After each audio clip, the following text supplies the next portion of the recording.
You're listening to Board Gamers Anonymous, episode 38. This week we're looking at Among the Stars, along with Vikings, Hearthstone with the Naxxramas expansion, and a classic from Drew, Last Chance.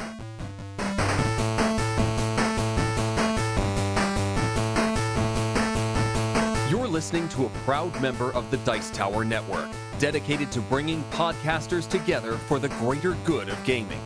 It's sort of like Voltron, but with better lip syncing. Find out more at dicetowernetwork.com.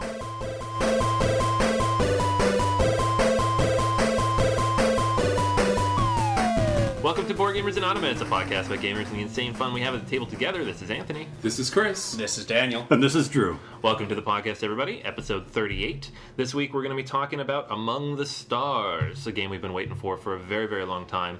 So very excited we finally got a copy and got it to the table.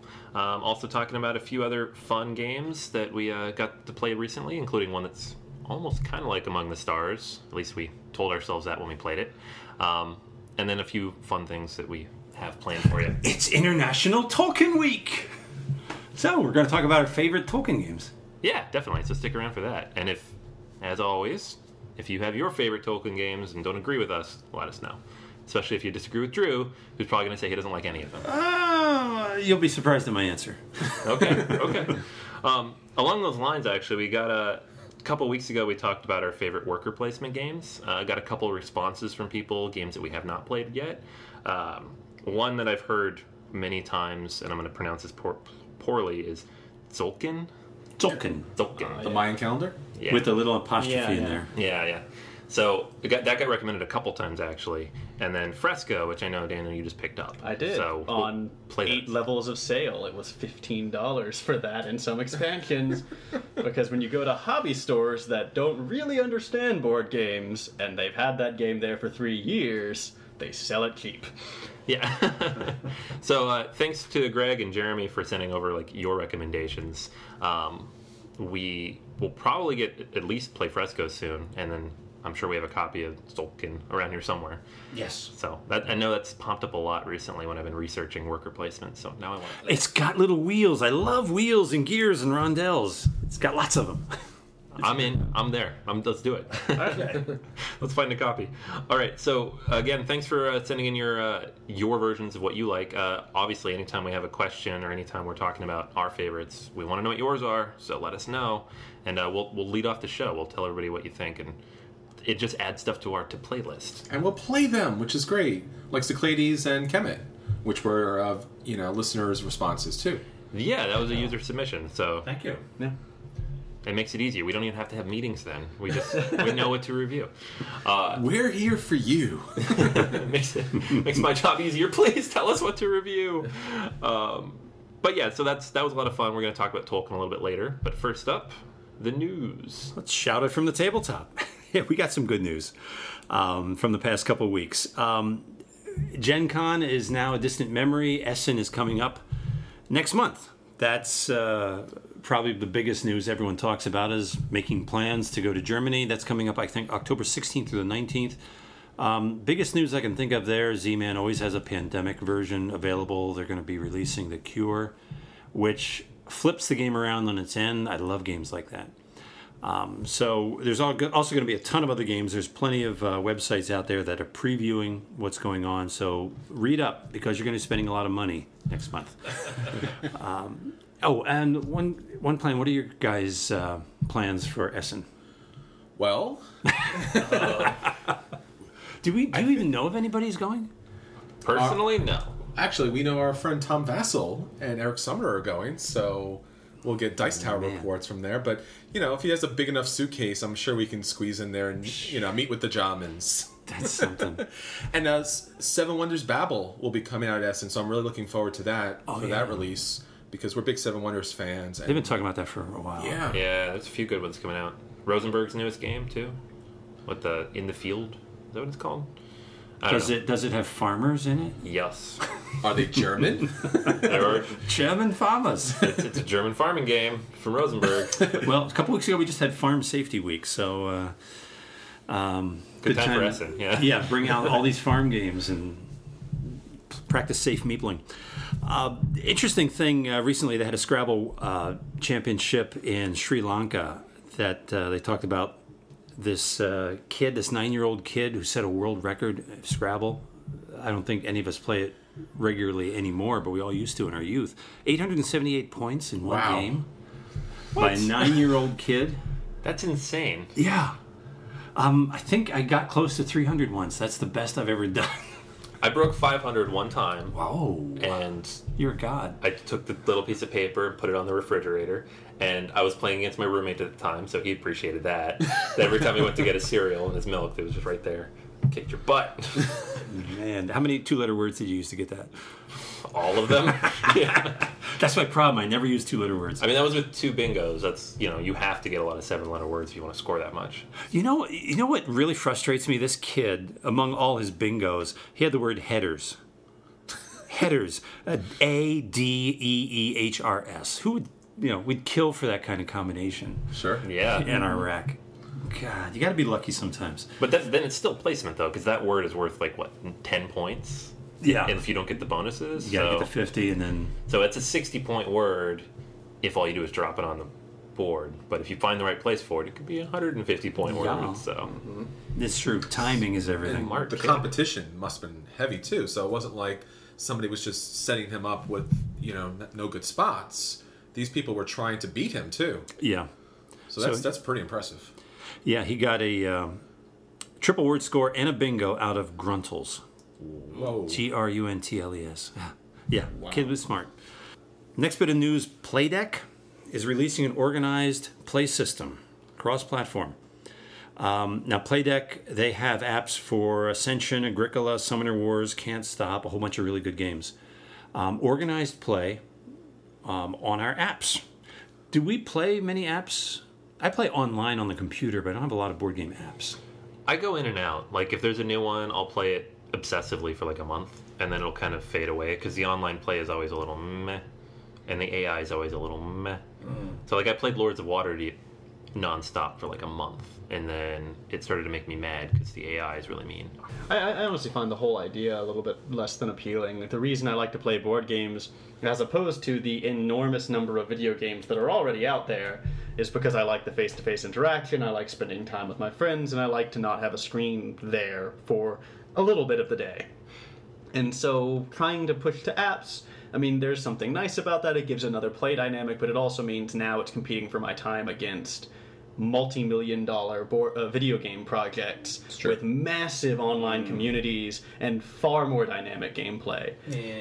Yeah, there's something to be said for just playing something that's very cerebral but not constantly stimulating, you know what I mean? Yeah. A video game, it's almost exhausting these days. Video games are tough. I don't even find myself playing modern games anymore, and I love video games, but they're so exhausting, and I'm so mentally checked out by the end of the day that I'm sitting down to play a game like Borderlands or any of these Destiny or Titanfall or something. I'm it's just too much. It hurts my brain. Yeah. Well, for me, the board game apps end up falling into even a serious board game app fits the same role as a casual video game fits when I move it to the video game world, right? Yeah. It's like playing Bejeweled. It's one that I have a past relationship maybe, and a property I appreciate and enjoy, and I like seeing it again, and it's, there's that thing I used to do all the time, and I haven't played that game in a while, isn't this fun? But it's, it is a tablet game, right? And it could never push beyond that, I think. Well, interesting to see what kind of support it gets and whether more companies will be organizing their games. Barnes & Noble this past month released a quarterly statement, and it got a lot of news in the business community and the board game community. It seems like their losses are declining, they're getting stronger because of toys and games. Yes. Their games and toys are now 23% of their revenue, and their sales are 20%, and they've been double-digit for the past year. Is the gaming community keeping Barnes & Noble alive? I think mothers of young children are keeping Barnes & Noble alive. Have you been to Barnes & Noble recently? Yeah. I'm there all the time because I have a 3-year-old, and that's exactly why they're still alive. But to be fair to Barnes & Noble, too, they're making a lot of efforts. I'm very impressed with what they've done. If you were in Barnes & Noble at all over the summer, you saw like their Pop Culture Week thing that they did for like 8 weeks. They brought in rare toys from like Comic-Con that you couldn't get anywhere else. They had events, they had signings, they had special, sales on things. I saw kids dressed up as Ninja Turtles one day. My son's there like at least once a week playing with the trains, and maybe every other week we bring something home. I don't know about the board games themselves because they don't, like, I've never seen an organized play event. Not even on the Magic level, like the easy one. Like, they could easily make money on that, and I don't see them doing things like that. It might be around the corner because they're doing a lot more of these kinds of events. A lot of the stores have the square footage. They certainly can devote some to it. I think over the last couple of years, I remember first looking at board games, and you come across them at Barnes & Noble.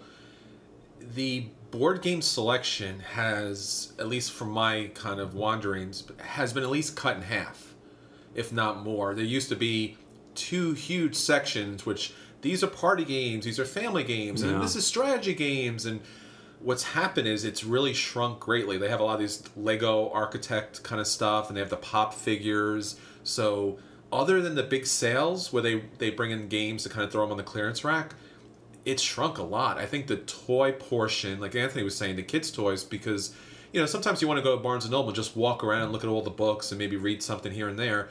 The top floor of our Barnes & Noble was just cut away, and now it's all toys. We lost a lot of books, from that section. Well, the books, I guess the books were headed out the door anyway. The only way they could survive is by branching out. What was interesting is the toys and games is being taken over by toys now. Sure. Yeah.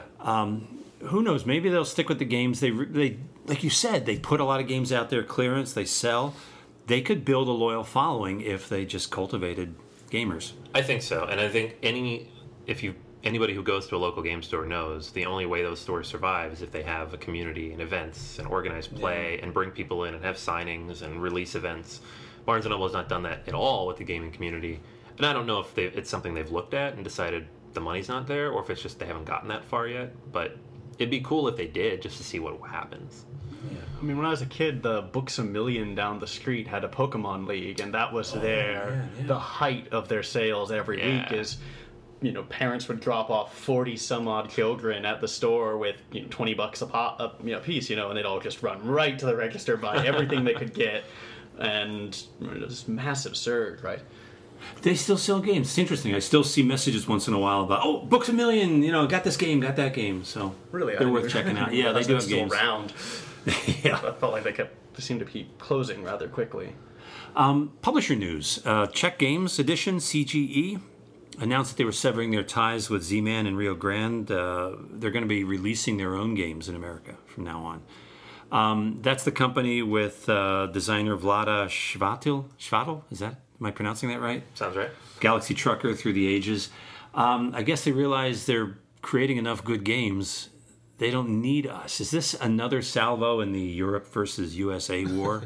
Yeah, I mean, who is it? Trevicek just did the same thing with Portal, right? Yeah. Like, they just took back Neuroshima Hex from Z-Man. They're going to start publishing that on their own, too. Well, it's also just easier to publish, as the infrastructure gets bigger and bigger and bigger and stronger. Handling distribution on your own becomes an easier and easier thing to do.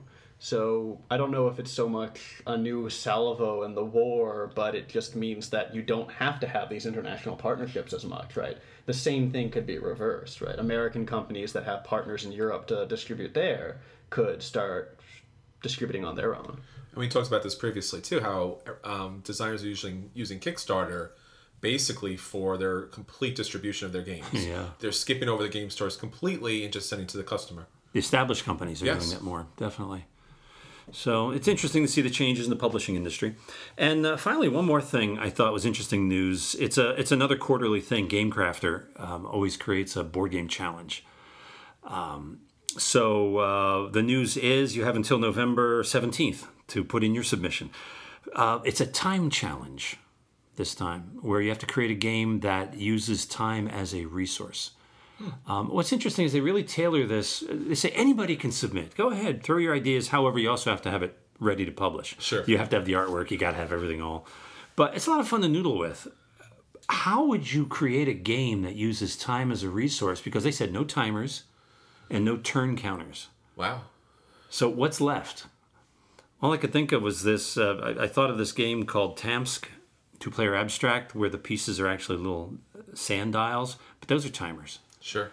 I can't think of any other game. That's a complex challenge. Well, you'd have to get abstract with it. Like, time can be a resource if time is just a resource, not actual physical time. Yeah. Time could be like a worker placement game where each hour is a worker. So if you have 12 hours, you have 12 workers. If you spend those workers, you spent your whole time. Could be like a manufacturing game. Well, a manufacturing game, I was thinking where different actions take different amounts of time. Like you can try and shortcut a process, but it'll eat up more time, or you can do a lot of individual steps at it. Yeah, well, like a game that where you try to make the most efficient build process without quality dropping below a certain threshold or something. I don't know. You have to choose just how much time you're going to put into something. A lot of those pre-programmed games where you're picking actions in advance and then laying them out and they kind of take effect. Robo Rally. Yeah. Like Robo Rally, yeah. Well, that's initiative as much as anything, I think. Which actions give you the initiative?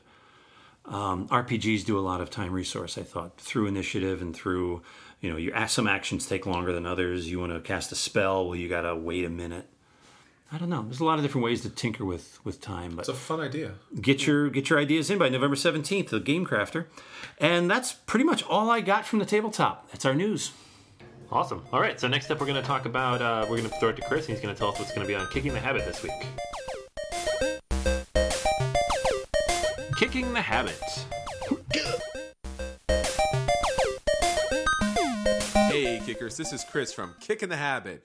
On episode 14, we're going to take a look at 2 projects that recently wrapped up and 4 new campaigns that you might be interested in, including Poseidon's Kingdom, The Orc Father, 5-pack, and board game accessories by E-Raptor. I'll let you know if you should kick them off, kick them to the curb, or kick back and wait. So look for us Wednesday, September 24th, 2014. All right, so next up, let's dive into our acquisition disorders for this week. Acquisition Disorder Corner. All right, acquisition disorders this week. Okay, so this is a game I already talked about many, many times, but now it's available to buy.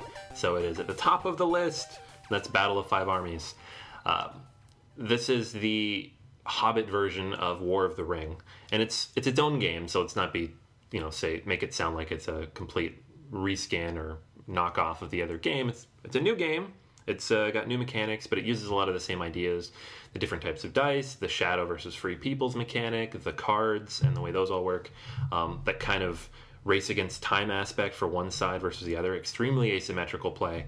But it's based on the Battle of Five Armies at the end of The Hobbit. It's a much shorter game, supposedly. And it actually flips things around so that the side that's kind of rushing to survive, I guess, is the shadow instead of the free peoples. So I already wanted this game, so that was never an issue. It comes with 100 miniatures. It's the same mechanic of a game I really, really like. It's Lord of the Rings, but the way that they've managed to refresh it and add new stuff and make it its own game makes it sound so cool. And the reviews are starting to come out now. Tom Vassell has a really great one on YouTube. You should check that out so you can see what it all looks like. But it's now available online. As of right now, it's still available. It hasn't sold out at all. And it just looks really cool. I'm excited to play it. So that's my acquisition disorder. Okay, mine's Munchkin Loot Letter. And I'll explain why. I've always played Love Letter with the original set. I don't go in for all these various skins, but I also love mashups, you know that. And Steve Jackson Games and AEG got together and decided, let's put the artwork from one onto the gameplay of the other. And I think it's a great idea. I'd love to see different companies, different designers just working together for whatever reason. And I love the artwork. I know not all of you guys are crazy about the Munchkin gameplay, but the artwork's always funny, great to look at. And I think for me, Love Letter would have a longer shelf life with the Munchkin skin on it. Yeah. So I'm looking forward to that. Yeah, John Kovlick can do no wrong by me. I love his artwork. The new Cash and Guns that just came out. Not a game I ever thought I'd want to own, but with the new artwork, I'm like, maybe I'll pick this up sometime. Yeah. So, yeah, he's a cool guy. We met him at PAX, too. He was really nice. Absolutely. Yeah, great. Well, my acquisition disorder this week is not surprising. The Dungeons & Dragons 5.0 or D&D Next, whichever you prefer, Monster Manual is coming out at the end of this month. Ooh. And I've been very happy with what I've seen from them in D&D Next. I think it's been a very effective way to rehabilitate a franchise that has been on the decline for a while. And I am excited to see what they're going to give us to kill. Yeah, I gotta tell you, it was always one of the best things about D&D in my youth. I would read the Monster Manual just as light reading. Same it was here. fun to just pour through that. And Love it. I had one before I knew what D&D was, and I was like, look at all these monsters! Yeah. And I think maybe I was 8, and my mom found it under my bed, maybe? Or other 8-year-olds might hide other things. And then that was like an hour-long conversation, and it became a whole thing. Like, where did you get this? Why are you looking at this? I was like, jeez. So I grew up in a religious household at the time anyways. But it was so much fun, like you said, because you're just like looking through, and you're like, where did this monster come from? What does he do? And you like write them into your own stories. I used to draw them. Yeah. Oh, wow. Do you still have the drawings? Oh, God. Maybe a couple, but... No. Post them. Come on. Yeah, right. I have one old sketchbook from around that time. I don't see if there's anything in there. Sketchbook. It's like a great source of inspiration for your own imaginations and of course for using in games. Though I always prefer when people tweak things when they put them in the games, because you shouldn't be able to go, all right, that's page 64 of the Monster Manual. I know exactly what it does. No, make sure this beholder has, I don't know, a mutation and an extra eye, or just something like that. Right? Mess with them. An extra eye on a beholder? Why not? If they can't handle it, they don't deserve to be the heroes. That's awesome. And it's really where all the creativity comes into play with the monster manuals, where it really does fill up the universe. Because otherwise, it's a knight. Yay! He's got a sword. Okay, a shield. Yeah, he's got a shield. Like, yeah. But the monsters really do make that universe, and no matter what RPG you play or you just want to look at, the monster manual is always the best part of it. Yeah. It's where I first learned that there were actually creatures below that of orcs. I always thought orcs were like the cannon fodder of the universe, but kobolds, what are these things? They're even lamer. I can't remember the guy's name right now, but there was a DM who ran a bunch of kobolds under the command of, essentially as actually intelligent creatures who fought with strategy and in formation with shields and spears, and they destroyed the player party. Just absolutely destroyed them. Because they marched in formation, they put down their shields to protect from incoming missile fire, they launched their spears out. And like the Spartans of the kobolds, right? That's nasty. You gotta remember that most of the quote-unquote weaker creatures in D&D, a lot of them are sentient and intelligent. Sure. And they're not going to fight like monsters, right? They're going to fight more and more like people. More and more like humans. Wow. Very cool stuff. So for me this week, what I'm really interested in is Sentinels of the Multiverse, but on the iOS or Android. This has been talked about for quite some time, but they actually have a release date now for October 16th. Now, if you haven't played the Multiverse here, basically it's a co-op game in which each player gets a superhero character fighting a villain in an environment that also has effects in the game, and that character and his special deck kind of plays out uniquely in comparison to other characters. So this is your kind of standard co-op superhero game, but honestly, for me at least, it's one of the best.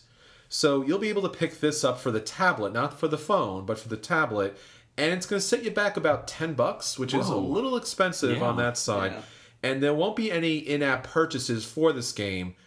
So you'll get 10 heroes, 4 environments, 4 villains, and they're talking about in the future having expansions because Sentinels has a multitude of expansions, no pun intended.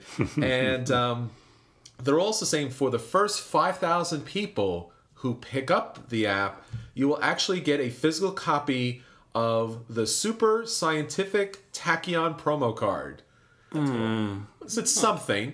So, Sentinels is really good. The company's really good about this, Greater Than Games, that they really want to kind of keep giving you promos, and the promos are actually really good. I mean, they're usually when you get a game and you pick up the promos, like this is just another color, this is just another variation.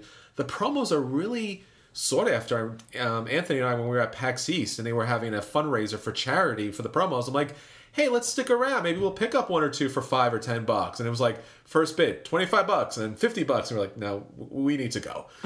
Because they were going for like $100 on each, which is great for charity. But this looks good. Usually for me, when I see these in-app games, I want to wait on them because almost, you know, kind of, it's kind of hard to say, but usually they go on sale and they kind of go on a massive sale at some point. So if you're a fan of the physical copy, you're probably going to pick this up early to see if you have a shot at the card. Everyone else, you probably want to wait so we can, you know, pick it up for maybe $7 or $5, or maybe a year from now it'd be 99 cents, which is always great about these apps. So kind of gauge your, you know, your feel for that, but it's something you should take a look at. That's cool. I like this idea, and maybe some people don't, but I like the idea of if you're going to turn your game into an app, incentivize people to buy into that. Yes. Like Boss Monster did that, and that's how they got me on the Kickstarter for the iOS. Same here. Is they got me to pay $20-something for an app because I get like 15 cards out of it. So True. And it's pretty cool. And it's you know, if other people did that, they'd get less flack, I think, for building apps, at least from me. Some people maybe not. So if you're going to buy into, you know, if you want to buy into that, if you already have all this cool stuff for a game, like Sentinels people, then you're like, all right, well, I guess it's not a big deal. I can spend the extra money. One card, I don't know. I don't actually own the game, so I'm not going to spend $10 for this app. But if I did, like with Boss Monster, I paid the extra to get my physical cards. So it's a cool idea. So that's all the acquisition disorders for this week. Next up, let's talk about some of the games we've been playing lately. At the table this week. All right, so at the table this week, let's take a look at some of the games we've been playing lately. Daniel, I know you've been playing something that I've been playing a lot lately as well. Yeah, I've been playing a lot of the Hearthstone, especially with the new expansion, trying to get used to the new cards and the new meta. And just as I was starting to get used to it, it's about to change fundamentally with a dual announcement of card changes. One is that Scavenging Buzzard is going to go up from a 2-1 to a 3-2, and from being 2 cost to being 5 cost. Yep. And then Leroy Jenkins is going to move up from being a 4 cost to a 5 cost, which is, I think, going to have pretty significant consequences for the meta, primarily targeting hunters, which is about time, because hunters have been consistently overpowered for most of the history of the game. Yeah. So it'll be interesting how this all plays out. I love hunters because if you ever played World of Warcraft, the same thing happened to them. Like there, they were overpowered for a very long time, and then they got nerfed, and they were overpowered again, and then they got nerfed, and then they were overpowered again. Paladins too, but not so much in Hearthstone. But like they had the Unleash the Hounds was their initial super meta. Like people could 2 or 3 shot you with that, and then they made that more expensive, and then it's like, okay, that's gone now. And then the new expansion came in with the Starving Buzzard, and they're like, now that's going to kick your butt. I'm like, no, not anymore, okay. So I like playing Hunter, and none of this stuff really matters that much to me because I'm not that level of a player that I'm playing these hyper meta games. But it's funny to see them like waffle back and forth because the base mechanic of this class tends towards being overpowered. It just does. Yeah, I mean, with Starving Buzzards getting more expensive, it does mean that one of the things that powers almost every single Hunter deck, which is that massive card draw you get from playing Starving Buzzards at the right time, that's going to be much harder to attain and just as hard to keep. Yeah. I mean, a 3-2 is not much more durable than a 2-1. Yeah. And by the time you can get it out, for the cost that it is, it's easy to kill. Yeah. But, I mean, there have been so many times when I've seen people do the Starving Buzzard, Unleash the Hound combo, and it's like, well, they just drew 6 cards and got 6 1/1s, that you shouldn't have had 6 cards, put creatures on your field in the first place playing against a Hunter, but that's your own damn fault, rhetorical person I made up. But he knows who he is. Because not only do you lose field control, almost certainly, but just that is way too effective for any one card play to be, and they gain a massive card advantage. It's just game-breaking. And I actually kind of mean it this time, right? It's really, really imbalanced when that happens. You're allowed to say game-breaking when you're talking about an LCG, or a CCG in this case. Okay. Yeah. I'm safe. I mean, you know, and in fairness, there are ways around it, and a smart player will avoid that situation in the first place, right? You'll keep 3 or 4, no more than 4 creatures on the field at any time. Probably less than that if you're fighting a Hunter. Because you know they're going to do that if you overcommit. but it is still an absurdly powerful combination. Yeah. Yeah, and I actually played a little bit of this during the week. Wasn't able to get out of the house at all this week, so like that'd be like my 20 minutes of cooldown time at the end of the day. But still working my way through the new dungeons, the next Ramus stuff. But so it's great to see that they're nerfing stuff before I even really unlock it. It's great. I mean, the biggest question for me right now, since I have a gold Leroy Jenkins, and they're changing that card, and every time they change a card, they allow you to cash it in for full dust value, right? What it would make to create that card. And it's not a massive shift to Leroy Jenkins, but that slight price increase is enough to reduce his efficacy to the point that he may no longer be the uncontested champion of the legendary cards. And if I disenchant him, I can get 2 legendaries from him. They just won't be gold. I could even get another Leroy if I wanted to. So maybe I'll have to do that. Yeah, I would do that. Yeah. But who do I put in there? Who do you play? I play everybody. I have a deck for every class just because I like to be able to switch things up. I'm thinking maybe the Blood Mage. I like him. He's a good one. We'll find out. If you have any suggestions about what legendaries I should craft in the new meta and give your predictions for how it's going to play out, let us know. Yeah.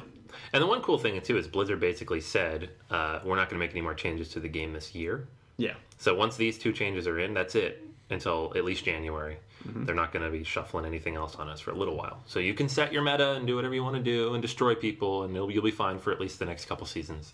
And I know there's been some talk about this on BBG. This is never going to be a physical game, right? I don't see how it could be. No, there's way too many things affecting way too many things, and it's definitely designed as an electronic game. Yeah. But what about if I said money? Did I mention money? Oh, money! Yeah, see what I did there? Well, see, in that case... I played the money card. It's golden. Yeah. Let's not forget Activision's involved here. Yeah. I mean, Blizzard already has a number of World of Warcraft physical games, right? So... But they're all out of print. Really? Oh, yeah, that's right. Are there any in print right now? Is the CCG out of print? I think so, yeah. Oh, wow. They discontinued it last year. Oh. Well, then. Well, once the movie comes out, things will change. The movie? Yeah, I mean, that might do it. But that's 2 years from now, right? Well, depends on who you talk to. 2 years, 10 years, something like that. No, they're done filming. Yeah. They're in post, so... Oh, God. Post is, but half the movie's post. 80% of the movie's post. Yeah. They filmed for like 2 months, so... They're like, dude, you stand here for 5 minutes. We'll do everything else. It's fine. We're just going to take a bunch of pictures of you, and then we're just going to render you in a 3D model. Yeah. By the time that movie comes out, nobody will be playing the game anymore. But we'll see. The board game was supposedly kind of good. It's just... It was huge. It was one of those super massive Fantasy Flight boxes. But like you were talking before, if you could buy like the in-app purchases and get a physical card, even if it's just kind of a keepsake, you would pick up a Leroy Jenkins just to have that. Well, I mean, they did that with the CCG. Like, if you pulled certain cards, you could get that in-game. That's great. Like, the other way around. And that's probably why that game survived so long. If they do that for Hearthstone and have things like, here's your code, put it in to get this golden legendary in-game... That'd be dangerous. Yeah, I know. I'd be buying that too. That'd be really dangerous. Oh man. Yeah. So another $1 million idea. Yeah. And if you follow the Dice Masters way of doing things with these $1 expansions that are just a couple of cards in them, I think that would be incredibly effective too. Because I'm going to throw down $10 and get 10 expansions and get that big old pile. And yeah. All right. Well, let's hope they don't do that for our own wallet's sake. Yeah. You never heard this. Blizzard. Keep listening. Keep listening. We love you listening to the podcast, but ignore that last segment. Just pretend it didn't happen. Unless you want to bring us on board and pay us money. And oh, yeah, then we'll totally we'll work for we'll work for cards. Yeah, right. We'll work for... Oh, my goodness. So are you guys done talking? Oh, okay. All right, I'm back. What were we talking about? Video games. Okay. So let's move on to a board game. Another game we played last week with actually our feature review, and that is Vikings. So Vikings is very... Well, it's not super thematic, so I say Vikings, and that's the name of the game, but you're kind of playing as Vikings, but it's definitely a Euro, and things are very abstract in that way in terms of the theme. But the basic idea is there's a dial in the middle of the board where you're going to bid, or you're going to pay for each of these Vikings and island tiles based on where the numbers are on the dial, and it's going to turn based on what's available. So they're put out in a certain order, islands to ships, and then fishermen to boatsmen.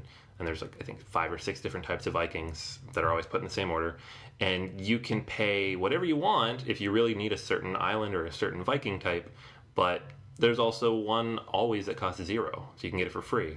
But it's usually the least valuable one on the board because of how it's laid out. So you go around in the circle based on turn order, and you pick, you buy one of these things, you place it on your board, and you're trying to build islands and populate those islands with Vikings to get victory points, gold, etc. And there's also ships that can attack your Vikings, so you need to be able to block them with warriors throughout the game. So it's a tableau builder with a couple different elements. You can play it in a lot of different ways, but the goal basically is build your islands, put Vikings on the islands, score points, end of the game, make sure everybody's fed with your fishermen. That's it. Super, super quick. It took like an hour. The box did an hour. It took an hour. It was all of our first time playing. So it was that alone was like very enjoyable to me. It was a super quick game. In terms of the actual tableau building itself, again, there's no theme here really. It could be anything. It could be, you name a theme, it could be that. I mean, there's islands and there's Vikings, but it's not. It could be anything. Could be Vikings. It could be Vikings. There. Ooh. So let's call the game Viking-ish. Viking-ish, yeah. Yeah, calling it Vikings and not just like something related to Vikings, it makes it like you think it's going to have attacking of some kind, and you're basically playing solitaire. You're not going to interact with each other at all. And really the only element of attacking is the game attacking you, which you can easily block as long as you get the right islands. It's just a game of you have too many choices and not enough meeples to, not enough turns to make those choices. Sure. So you have to make tough decisions. The basic rondel is all about the decision. Do you go for the cheaper, less desirable, or the more expensive, desirable? The combinations of tile and meeple is great too. I love that. Forces more decisions. Because you can't always have what you want, so you have to make compromises. Yeah, it has that Tokaido element to it where you can jump ahead. You can pick a more expensive option that might be more necessary for your tableau, but it's costing you. Yeah. And then it has that Carcassonne component to it where you pick the tile up, but you got to have a place to put it. And depending on where you place it in your tableau, it has different effects. And then when you're taking that piece, that tile, you're also taking a meeple of a certain color, and that color affects your gameplay too. So there's a lot of different elements where maybe the island's not great, but the meeple's great, or maybe the meeple's great, but the island piece isn't great. And trying to figure out where to place those in your tableau, because you might want to build for victory points, or you might want to build for defense. And other people could see what you're building and therefore take pieces that you might need. So it has two kind of interesting mechanics, and I liked it. I got to be honest. Don't be honest. I have to. Don't be honest. These are Vikings. They're going to be upset with us. Even before the game ended, I said, I got to play this again.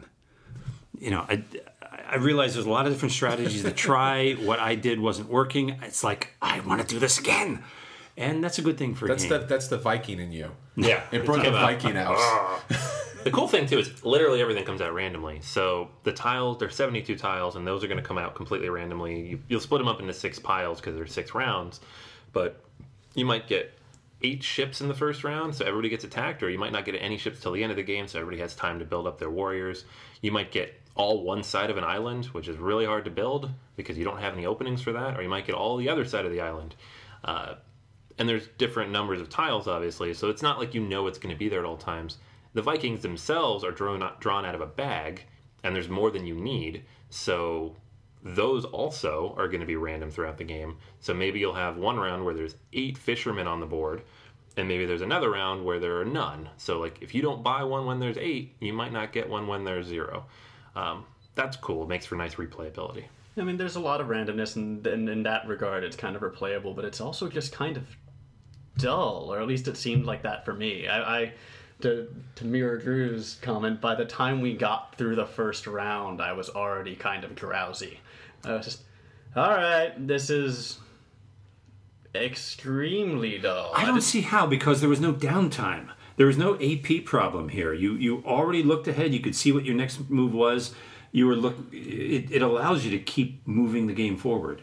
I didn't see any downtime. It moved so fast. Yeah. I like that. Yeah, it moved quickly, but the quickly moving things were boring. It's just being fast isn't interesting, right? If you can give me a whole bunch of decisions, but if they're all really boring decisions, that's not going to, interest me. Valid criticism. I mean, the game has a pace on theme, which I usually really kind of don't like. Here, I didn't mind it. I mean, the theme really wasn't much of a theme at all. But the gameplay, because it did play quickly, I enjoyed it. And yet at the same time, as you were saying, Daniel, there's a lot of randomness because initially when I started to play the game, I'm like, I need to get golds because you have to pay for things.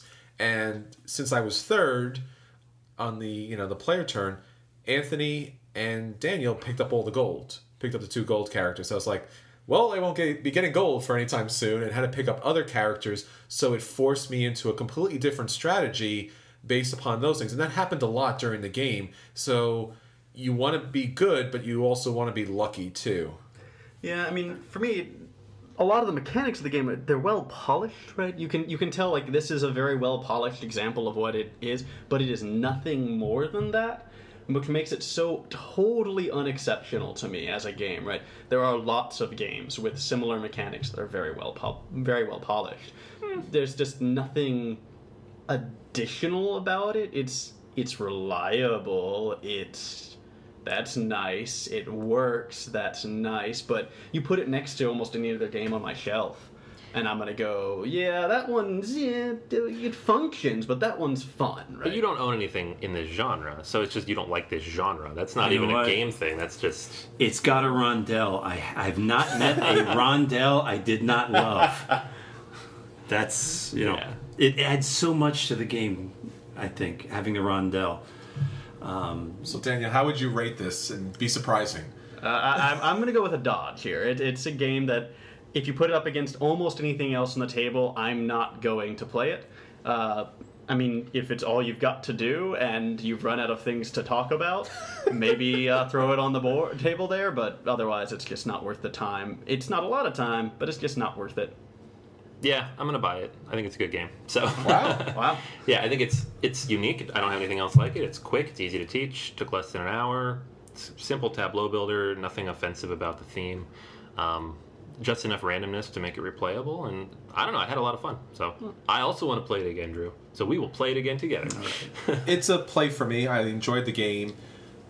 I like the fact that I couldn't have a solid strategy and I had to see how the game played out.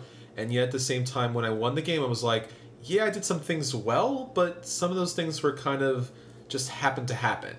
So while I wouldn't purchase it, I would play it again. I'm the classic corner at the table. Classic. A game I've played recently and really enjoyed is called Last Chance. It was put out by Milton Bradley back in the 90s. Part of a series of dice-based party games. And this is a great combination of tabletop and party. It's a simple Yahtzee meets craps dynamic, where you pull over a card that says, okay, you must meet this combination of 5 dice to win X amount of dollars. So not only do you have the dice where you have to try and meet this combination, but then everybody else bets on whether you're going to make that combination or not. So everybody's involved every round. It's not just the guy who's holding the dice. And it'll usually give you like 3 rolls to make a full house, things like that. So there's this constant betting. And if you lose, then the person next to you gets the chance to finish out, and you bet again. You're bidding on those cards, by the way. So if there's an easy combination, lots of money, the bets are going to be high. Everybody gets a generous amount of chips to start, and these are good, heavy, solid plastic chips, not light flyaway. They're really usable in other games, too. That's what I like about it. Last Chance, it's the sort of thing Hasbro has not kept in print, but it's worth looking for at thrift shops. It's worth trading for online. Not only because of the high quality of components, but it's a party game. The times I brought it out with fun groups, everybody loves the betting aspect, and we're cheering whether you make or don't make the roll. A game that sustains a lot of interest. It's great at my table, and I'll bring it out again. Last Chance. Awesome. Sounds like fun. Yeah. Classics. Gotta love them. Not that we have time for them, but just expanding the amount of games I want to play, Drew. Gotta go back to the well and bring them back. Fortunate. All right, so next up we're going to talk about our feature review for this week, Among the Stars. And now for the feature review. So the feature review for this week is Among the Stars. This game is originally printed in Greece, Artipia Games, and it's been on Kickstarter and Indiegogo and a dozen other things many times. So you might have had this game for a little while. Maybe you backed it this year and you've had it, or it's coming your way. This particular copy is the one released by Stronghold Games here in the US just over the summer. So it's the official US distributed release. So it's been out for a couple years, but this is like the first copy to officially be available in the US. And it's basic. I mean, it's a tableau building game, but it has a lot to do with the space in front of you, and there's a lot of different mechanics to it that are a little interesting compared to some other tableau builders, especially if you've heard comparisons between it and Seven Wonders, because it's not really the same except for one mechanic. A very important mechanic, card drafting, but it's not the same type of game. So the basic idea of the game is you're going to have your main power reactor, and every round you're going to have a hand of cards. You're going to pass it around. You're going to be drafting them as you would in Seven Wonders. The cards in the deck that you're drafting from, there's different cards based on the number of players. It doesn't play as many players as Seven Wonders. It's 2 to 4, so it's not as expansive in terms of the different types of cards. And you don't have that 3 age thing, so it's all the same cards in the deck from the start of the game. But same basic idea in that way. There's also a few objectives lined out, kind of like Suburbia, where you're trying to build towards a certain goal, like the most blue buildings or the most green or the most purple, the most buildings overall. Those are kind of the objectives you could have. And then there are other power reactors that you can buy that you'll need later, because no one building can be more than 2 spaces away from a power reactor. So you basically need to power your whole station. You can't just build off it ad infinitum. But as you go around, you're going to get your hand of cards, you're going to pick one, you're going to turn them all over at the same time, you're going to build it, you're going to pay the cost, and you're going to resolve the effect of the card immediately. Unlike Seven Wonders, where you kind of add up all your points at the end of the game, in this game you're doing it as you play. And there are some cards that have effects at the end of the game. They'll be in yellow, but a lot of them will resolve immediately. So because of this, there's a little bit more AP, because you're constantly looking and seeing how close everything is and how many points you're going to get if you build this versus this. One card might be 2 points for every missile turret you get at the end of the game, so you're like, okay, now I need to build more missile turrets, that kind of thing. It also makes it so you want to pay attention to what other people are doing, because then you're going to want to keep those cards so they don't get the missile turret. A lot of things going on there. There are ways to burn cards because you need more money. You need power reactors, you'll burn cards to get those. There are also little energy cubes that will be on your power reactors that you'll use to power certain cards. Certain cards require those energy cubes to be built. So the idea of the game is, it sounds very familiar, but there are a few things that are very different and unique about it, and that makes the game play really quickly, because you don't have a ton of options at any one point other than what's in your hand. And the strategy you build is going to be generally around the objectives you're looking at and what you've already built, so what's available when you get your hand. So if you have 5 or 6 blue cards out already, they all have synergy with each other, you're going to build more blue cards. It makes it a little easier, keeps the game quick. And the only other thing to mention here is the obvious size of the game when playing. You are building a tableau of cards. You're going to put out 24 cards at the most, because you'll turn some in for money or power reactors.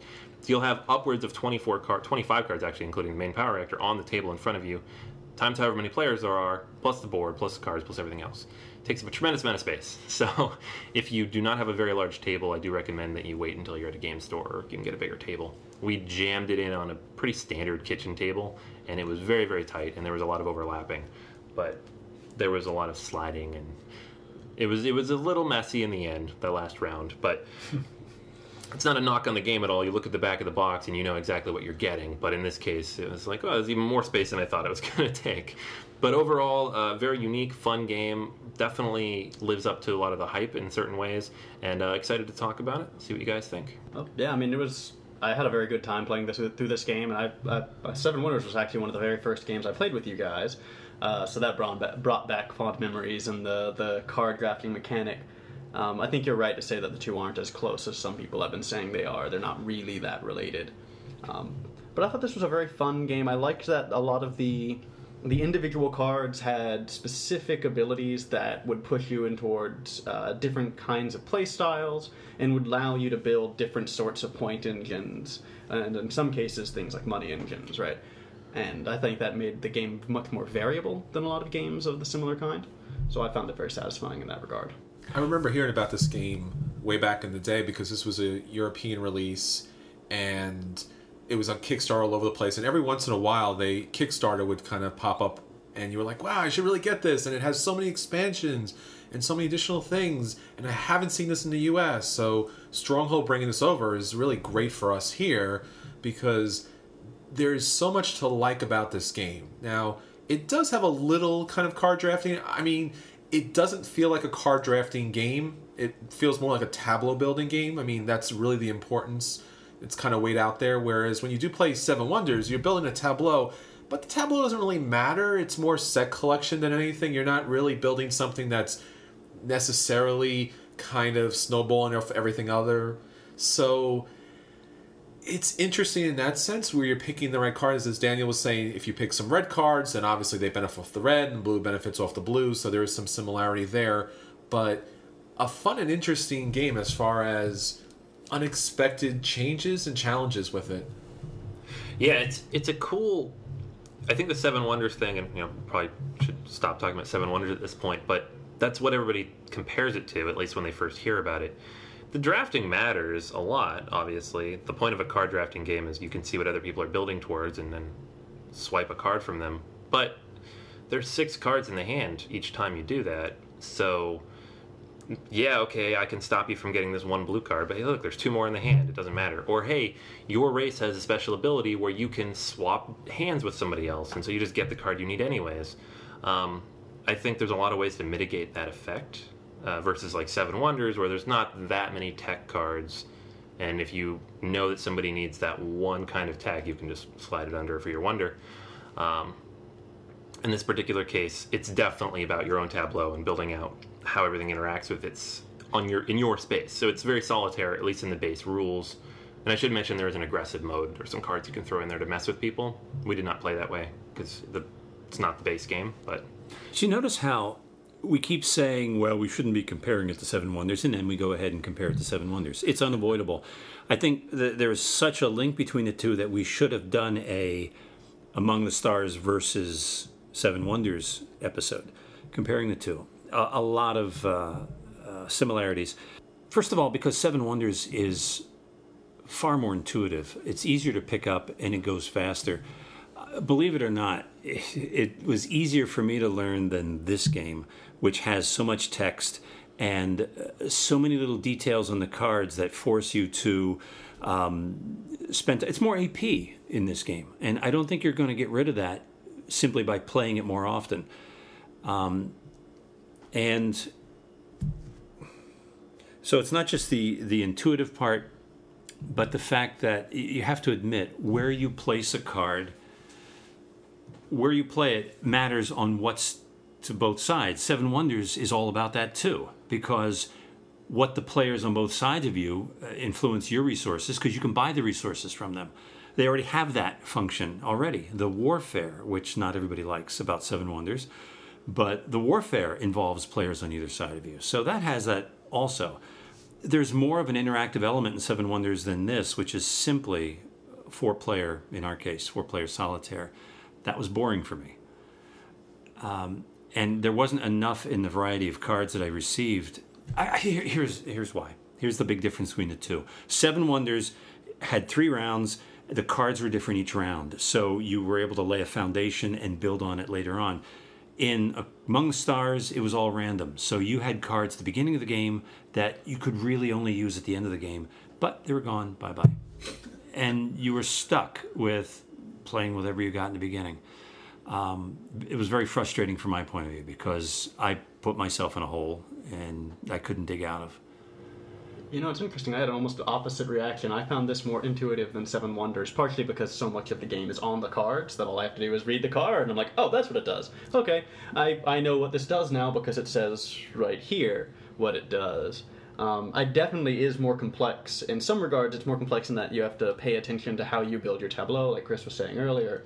But it does lose the complexity of the 3 phases, and I did kind of miss that, but I'm not sure I missed it enough to justify the additional level of mechanical complexity and complexity for setup and cleanup. Yeah. It didn't make a huge difference for me, and I really enjoyed having the tableau be more significant, right, the way you build it. Yeah, I like how the physical space matters. That's cool. Seven Wonders, you end up with just a giant pile of cards. Yeah. And it's a mess, and there's no way to not make it a mess.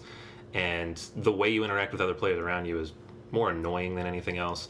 I'm not knocking on Seven Wonders. I just think they're kind of different games. I think they scratch a different itch. I would own both of them, kind of a thing. I think they have different situations for different types of people. Oh, for going there, then. Yeah. If I walked into my local game store and I saw 2 tables, one on my left playing Seven Wonders and one on my right playing Among the Stars, I would dodge Among the Stars and play Seven Wonders. I would have the exact opposite reaction. I mean, I enjoyed Seven Wonders, but I've played Seven Wonders and I'm done. It's Seven Wonders. Every time you play it, it's Seven Wonders. That's nice. Though there is some more complexity that can be introduced later on, and you know how other people play can influence you. I actually found that Among the Stars, things like the various faction powers were dynamic and interesting. Though I think by my assessment, the single most boring faction power because I had no active powers. I couldn't affect the way the game was actually playing. It only mattered at the end of game, and I think that's more passive than I wanted them to be. So your faction choice matters a lot to how Among the Stars plays. So what I would do is take both tables, pull them together, and try to convince players to let me play both at the same time. Because they do scratch somewhat of a different itch, but they both have some similarities to them too. So Among the Stars, it's like playing Seven Wonders with the leaders, right? So those leaders, the race-specific kind of powers and ability. It's nice to have an opportunity to kind of build a tableau. I really love tableau building. It's not strong at all with the card drafting. The card drafting is almost a secondary thought, like, oh, we're going to pick from these cards. But as Drew said, like, since they're so random, since they're all kind of thrown into one bunch, it's not like Seven Wonders where you build this and therefore it chains off this, where it chains off that. So yeah, I'm going to pick a red, I'm going to pick a blue, I'm going to pick a yellow, and hopefully I'll get another one of those, later. And based upon the final bonuses, those things kind of matter. See, I actually did kind of aggressively intervene with the card drafting. So You would! I know. But, well, I pulled a council chamber early on, and you get an additional point for everyone else who doesn't get one. Yeah. And throughout the course of the game, I trashed 2 of them or 3 of them into the discard pile. But I got one. I knew it! I got one. You got one, Yeah. but there were like 5 in the deck. And I was going, nope, no one else is getting that. And the one reason that made that strategy a little bit less effective for us is Chris played the race that was able to pull from the discard pile. If you took that race out of the calculation, you can really trash things. Well, that was the biggest single time waster in the game, is Chris's power. I gotta go look through the pile. Every round you got to do that. Well, once a round, and when you did look through that, you discarded everything from the pile. Seven Wonders has that same mechanic too, where you can look through the discard pile and play a card. Yeah. So it's not revolutionary. I had a similar power where I could take someone else's hand and exchange any card from it with one from mine. Yeah. So that also slowed things down, and I use that pretty liberally. So I mean, I don't think either of you guys were terribly slow with this. I was just saying that the reason that you can't trash things as aggressively in a lot of ways as you can in other games is it kind of feels, I mean, if there is that one race on board, that negates that effect, right? And even then, it's not a total negation, right? I just had to make sure there was something else down there I thought Chris wanted more. It's easier, in Seven Wonders, it's easier to see the tableaus that others are built, well, layout more so than tableau. You can see what they're building, so you can see what the trash, very easy. Down the line, where this was not so. Looking at everyone else's tableau, which is really far away because the footprint is big. And we should also talk about that too, Drew, because not only is the tableau huge for as far as the footprint's concerned, but the artwork, which is nice and is highly detailed, is so vibrant and distracting that to look over at someone else's tableau is just blinding. Yeah, there's a lot of important information on those cards, but it's in such small print And that's interesting too, because Daniel was saying, like, it's nice because you don't have to know the iconography, but it's hard because now I can't just look over and go, oh yeah, that does that and does that, because I see the symbols on there. Yeah. I'm torn because I really like the individual art on the cards. I think it's way better than most games in its league, but it's also less iconic, right? You can't just look over and then go, okay, that's a red 3 or whatever, right? Yeah. There's some guys sitting on a park bench and some birds flying and by. you put it all together and it's very busy. Right, yeah. But each individual card, like, I was going to buy this game, like, I'd fly over to Europe because I love tableau building, I love card drafting, and I did not pick this game up initially, and I was hesitant on it because of the artwork. Mm-hmm. Now, just because it's bland in a way of, like, this special area does what? Okay, it's just a room with a couple of doors. There's nothing dynamic about it. I mean, there's some parts where a communications array looks like a communications array, or a laser gun looks like a laser gun. But other than that, it's just a random room that's just kind of blurry with the amount of color they throw into it. So it's nothing exciting or interesting for me, and it kind of drops it down a little bit. I rather enjoyed the art. It is art for a larger card, though. Like, it's art for... It needs a bigger space for the amount of detail they put in there, and it's shrunken down so small it makes it either hard to see the detail, and it also makes it pretty difficult to identify other people's cards, as we've been saying, that you can't see very well. You can see the color, and if you get really good and familiar with all the cards, you can be like, all right, that's a turret, that's a turret, that's a turret. Okay, they cannot get any more turrets because they sort of scale with one another and have this cascade effect.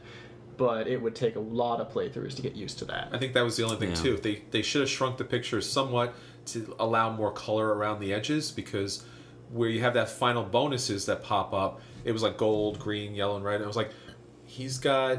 Is that 3? Is that 4? You know, so then that you kind of count that up. It's not bad. It's just... It would have done so much better if it had, I don't know, like either larger cards or different art. Yeah. It doesn't bother me too much. I feel like... a few times, it's drafting, so you see what most of these cards are at some point, and then you see it on someone else's tableau, you kind of almost remember what it is. The first couple times playing it, you're not going to know what every card is anyways, in any game, so I don't think it's fair to say, oh, it's not all pure iconography. That's okay, fine, but there's a lot more variability in what the cards can do because of that, because it's text, like what you were saying, Daniel. Yeah. So I don't think it's a bad thing. I like the artwork. It reminds me of like old 70s and 80s sci-fi book covers. I thought it was pretty cool. I think, once you have like 100 cards out on the table between 4 people, it gets a little busy. But it didn't bother me that much. And I had fun with seeing what all the little different things they're doing as you kind of build this world in front of you. Yeah, and I mean, the counter side to the whole they're not very iconic is for them to be iconic, there has to be a relatively limited number of functions in the cards, right? If you're going to represent them through distinct icons. And the fact that the cards are so varied is what prevents them from being iconic, and that's something I really, really like about this game as compared to other similar games, because I like that variety. I like that they have these really unique functions. All right, so I mean, overall, rating-wise, I'll start things off. I did pick up this game before I'd played it, but I'm very glad I did. I would give it a strong buy. I think it's, as a tableau building game, it's accessible, easy to teach, fun, quick. It only plays 4, and you do need a lot of space if you're playing 4, so that's an issue if you don't have that. It can play 2 also, but then you're going to be playing with kind of the robot player type thing because you're drafting. So keep that in mind. But if you have a group of 4, you like tableau builders, you want a game that takes about an hour, and you want sci-fi, not civilization building or the other types of tableau building games out there we're talking about, this is a really good game. I like it a lot. And there's already 2 expansions that'll be out in like the next month. So it's already expanding. The game's been out for 2 years, so it's like perfect. You're not going to be waiting forever for new stuff. Very good game. I highly recommend it. Yeah, I'm mostly on the same page there with you. I had a lot of fun playing it. I have a few little quibbles, but they're small. And overall, I'm leaning towards buy. It's a borderline buy, but it's more buy than play because I think it's really a fantastic game. It's also, I mean, how much does it run for? It's $50, so it's a little high for what you're getting in the box, but I think the replayability and the number of cards and the components don't really support it necessarily, but the game does. Cards and a scoreboard, that's all you're getting, basically. The scoreboard. They're good cards. They're well illustrated, they're detailed. I mean, my guess was going to be about 45, so 50, that's right on the money, or essentially. So that's well within what I think would be a good deal for this, even at full value. If it's on sale, it would be an excellent deal. And especially with the expansions coming out, which promise to make the game, which is already complex and engaging, and that's why I like it more than other games of its kind, even more so. So it might be my favorite tableau builder before long. I'm just going to echo everything Daniel said because I feel the same way. This game is a play with a trigger finger for a buy. If the expansions do add more to the game, I'm all over this. I'm going to buy everything that ever came out with this. But just for the base game, it's kind of, yeah, maybe the expansions can push me over on this. So right now it's a play. Well, there are over 10,000 rated games, ranked games on Board Game Geek. Right now, Among the Stars is sitting in the low 400s. So it's not unfair to compare it with Seven Wonders, to put them in the same conversation. That said, it suffers by comparison. I dodge it. All right.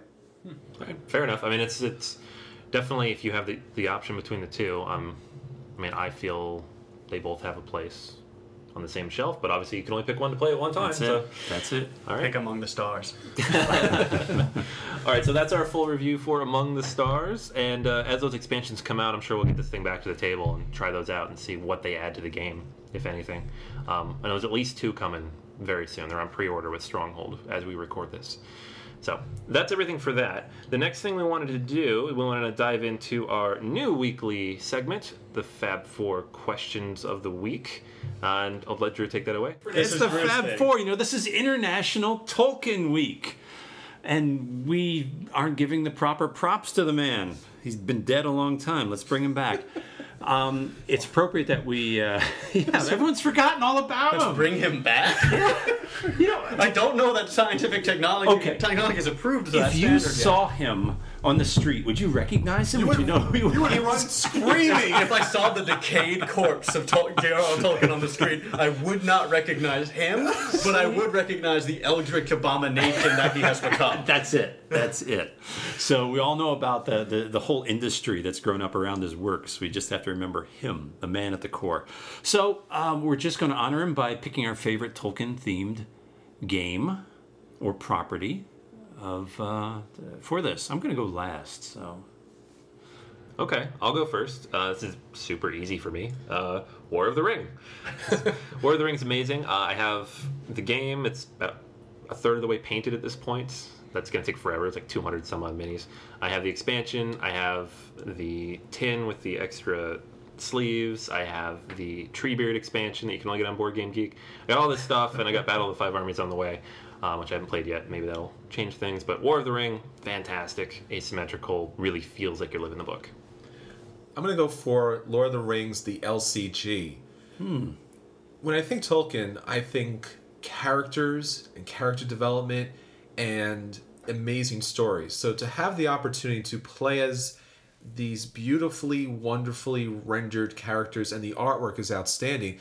But in addition to that, to the LCG format, to be able to pick up a new adventure each and every time and say, yeah, I don't want to go down there. I want to go over here. I want to try, I want to see what goes on here. And it almost plays out like a story, like Tolkien would really want. So for me, it's got to be Lord of the Rings, the LCG. all right. Chris, I think I've got a similar inspiration, but a very different conclusion, which is I like the idea of the narrative arc and the magnitude of the adventures one can have in a Tolkien-style world, and I think the single best game system for capturing that is Dungeons & Dragons, right? I mean, it was a heavily Tolkien-inspired system, and they wanted to call halflings hobbits, and then they ran into some legal problems, unsurprisingly, and it just has the ability to produce these magnificent epics, if you run them right anyway, these magnificent epics that you get to participate in. So, you know, screw you, Mr. Bilbo, I'm going on an adventure. You can stay home today. I like that. I like being able to take ownership of that. That's it. It wouldn't have, Dungeons and Dragons could not have been possible without the popularity of Tolkien among the geeks in the 60s and 70s. Oh, yeah. I mean, that's what it grew out of, so it owes it. So does LCG have the character of Tom Bombadil in it? I believe so. Really? Yes. Okay, that's interesting. How large of a...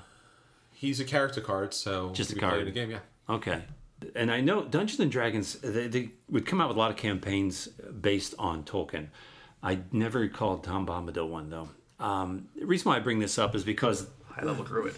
High-level Druid, done. Like, high-level half-fade Druid, possibly high-level Druid. I mean, this guy was... Okay, level 25. Yeah, epic level Druid. The level of a god. Okay. Tom Bombadil is a character that gets overlooked in the movies and in every retelling, in every game. And even Tolkien gave him short shrift in the first book of The Lord of the Rings. Just a quick passing mention. Didn't Tolkien hate him?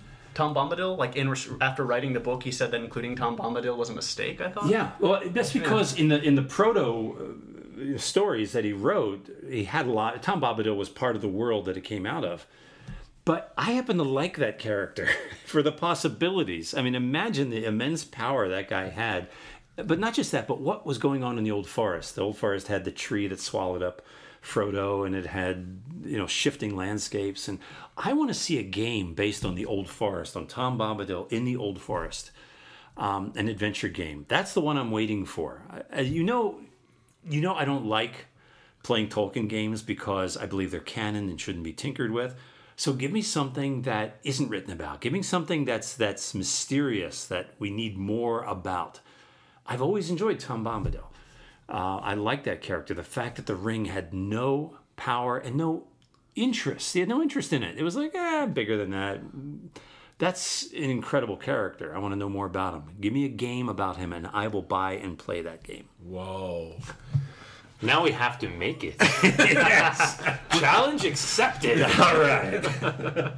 All right, awesome. So if you guys have any favorite Tolkien games we didn't mention, or if you agree with any of us and want to, tell us why, definitely write in on Board Game Geek or on the website and let us know, because it is International Tolkien Week. Yeah. All right.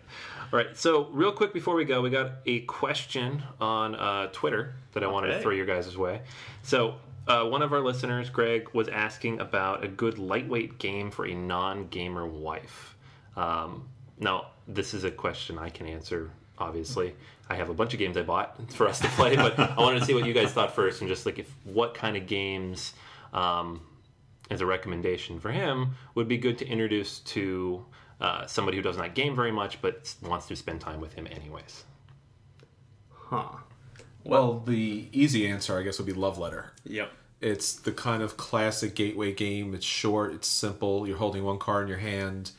It has a theme which kind of plays with everybody, and it has a flavor that plays with everyone. As Drew was saying earlier in the cast, you can pick a theme for this that kind of matches the people you're playing with. Quick question. So from the question, did you get the sense that it was a two-player game he's looking for? Yes. Okay, so it's something that has to play well. Does Love Letter really play well? Yeah. It's just two? It plays all right. I mean, so I don't have a non-gamer wife, but I have a non-gamer girlfriend. And the first game we ever played together was Love Letter, and we played, I guess, trying to introduce it to her, played one round together, which led to us playing, I think, 10 rounds in one night, because she absolutely loves that game. All right. I actually asked this exact question of Chris and a few people at the store, like maybe a year and a half ago. Love Letter was the one that they said, and I bought it, and my wife loves Love Letter. So that, Settlers of Catan, which doesn't even play that well with two, but it's still fun. Ticket to Ride, and this is not really good for non-gamers, but she does like it, Summoner Wars. Those are the four that we play. Wow, that's an escalation there. Yeah. I mean, she's not a theme person. She doesn't really pay attention to the theme. So the mechanics of that are very non-gamer friendly. Okay.